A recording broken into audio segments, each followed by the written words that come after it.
Hi, this is vlog post 24. 24 episodes into trying to double my body weight within 12 months of starting. Slightly different focus I want to talk about the last few weeks. On the screen there, I've just basically thought about, from a general point of view, the things that kind of you have to think about on a daily basis, or your demands it on you.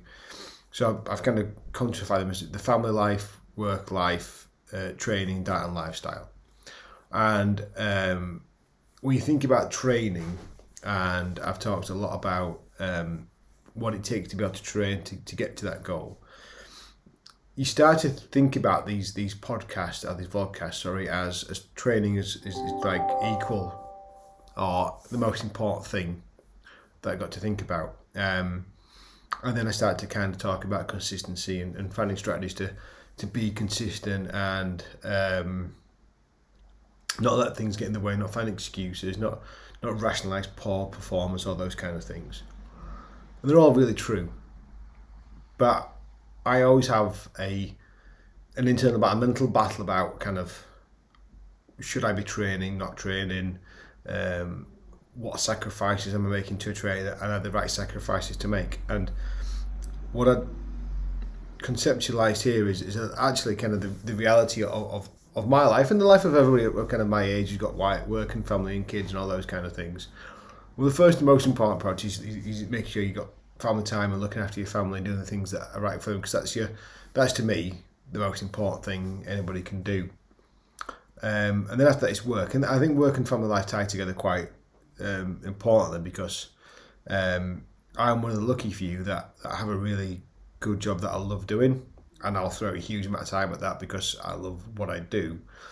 But also I'm aware that I work to provide for my family and make sure they've got what I want them to have, and we have the life we want us to have, and have those social opportunities and the things that I want for Christmas and all those things that come with being a dad and a parent and whatever, and partner. So I think that probably takes care of somewhere between 65, 70, 75% of time, energy, opportunity. If you do a SWOT analysis, that's what's going to take it there. And I have absolutely no problem with that, and that's how it should be. And I have no kind of qualms, or don't complain about that. I have a fantastic life, work-wise, family life-wise, 2 kids coming, second one coming any day now. But what that means is that comes at the cost of training. And when I talk about kind of lacking consistency, when I talk about things getting in the way of training, that's kind of really what I mean, is like I'm choosing to spend time with my family, I'm choosing to do work things, I'm choosing to be the best partner and parent I can be, choosing to be the best lecturer I can be and the best coach I can be. And that doesn't leave a lot of time left over, it doesn't leave a lot of energy left over. So sometimes that time is there, but the energy to commit to hard training isn't there, because I've expelled that energy in other ways. I'm 42. I don't have an abundance of energy. It takes me longer to recover, and sessions hit me harder than it did back in my early 20s, and that's not a complaint. It's just the reality of life. I'm trying to kind of train it in the face of that. So the last thing I do is train. And I think that's kind of hit home this week. I train like 2 or 3 times in maybe 30, 35 minutes. And I basically just trained 3 exercises this week: squats, pull-ups and presses, because that's kind of what the time and energy afforded to me. But I've tried to kind of do those 3 well, rather than trying to do a range of exercises less well. And then I've been a lot more active and been really, really busy with work and obviously family activities and stuff like that. But that's kind of this constant yin and yang between, I should be training, I should be doing this, I should be training. If I want to get better, I have to train, and feeling bad for not training, and then kind of realising the reasons why I'm not training. And the diet and lifestyle bit fits in with that. If I'm out socialising with my family, taking off for partner's birthday lunch or kid's birthday party, or somebody's doing this, we're taking the little one somewhere, like that is not conducive to an athletic lifestyle, but that's not reality for lots and lots of people. But then equally, we still have to hold ourselves to account to the training goal. So it's not easy, and that's the thing I kind of really found the last few weeks is feeling bad because I haven't made those goals. And two episodes ago, beating myself up, going, "You have not gained this. You have not gained that." And I looked at this and went, "That's why." And am I okay with that? Well, no. But equally, I'm not okay with making that red bar at the top the biggest bar of my life and getting rid of or downgrading family time and work time. It's just, how do you get the most out of that red bar without it taking over? And you hear loads of people, if you go on Instagram or Facebook or Twitter, whatever it happens to be, everybody wants to make you believe that their life revolves around training, they do lots of training. I just think that looks sad.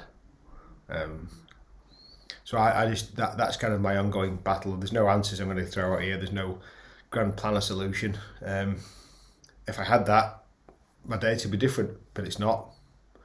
But I'll keep battling and keep trying to get there, which brings me to actually getting some data, which I can do love a bit of data. Because despite all things I've just mentioned there, that focus on those three core lifts and doing it well, has transpired into showing some initial signs of getting stronger. So those bottom two lines there, the purple, the orange line and the grey line were Mondays and Wednesdays squat session of last week, and then the top two lines, the bluish line was on Saturday, and then the red line was today. That circle there represents, that's the fastest repetition I've ever done for 120 kilos. So those were four different sets of 5 reps at 120 kilos. So actually, the number that really is important to me there is actually to be able to move 120 kilos the fastest I've ever moved it. And that's kind of based on the fact that I kind of attribute load and velocity as an indicator of strength. Moving that weight faster and faster and faster is an indicator I'm getting stronger. Now, it is just one repetition in one set, but the trend here is, if I look at the last two sets, each set's finished around about 0.35 meters per second, whereas actually I've done some sets at 120 kilos in the past where I've not got above 0.35 meters per second in the whole set, let alone finished at that rate. So really pleased to see some signs of getting stronger in the squats, and that's the king. There are some signs of getting stronger. I'm not there. I've not had a huge shift and all of a sudden just got massively strong. It's just those glimmer of hope, and it's consistent. So the first thing I like to think about is in that kind of August period, I was like up and down. Some weeks I could do 120, some weeks I couldn't. I've hit 6 sessions in a row now where I've done 120, and the last 2 times I've done it, I've finished above 0.35 meters per second.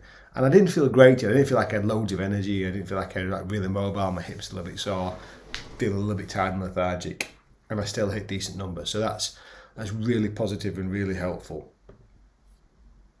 And the last little bit of kind of data is this is the first set of 5 repetitions, 100 kilos. That's so I do 100, 110, 120, 110, 100.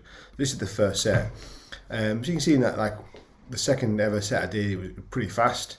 Then dropped down and came back up again. It's then steadily been progressing back up again. But today, it almost was averaging above 0.6 meters per second, which for me is like, actually, that's becoming a bit too light now. That's not a particularly challenging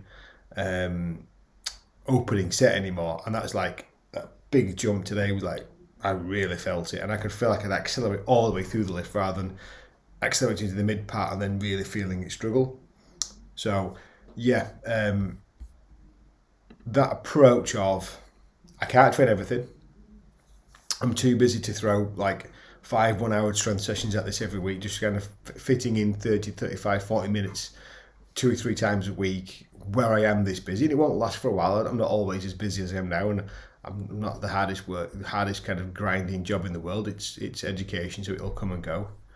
But that's worked, it's paying off. Whereas before I've seen benefits in other lifts, I've now seen some significant short-term change in velocity and therefore strength. So hopefully I can keep this up. In the next kind of 2, 3, 4, 5 weeks, I'll see some meaningful change in actually improving what I can do on the 1RM test.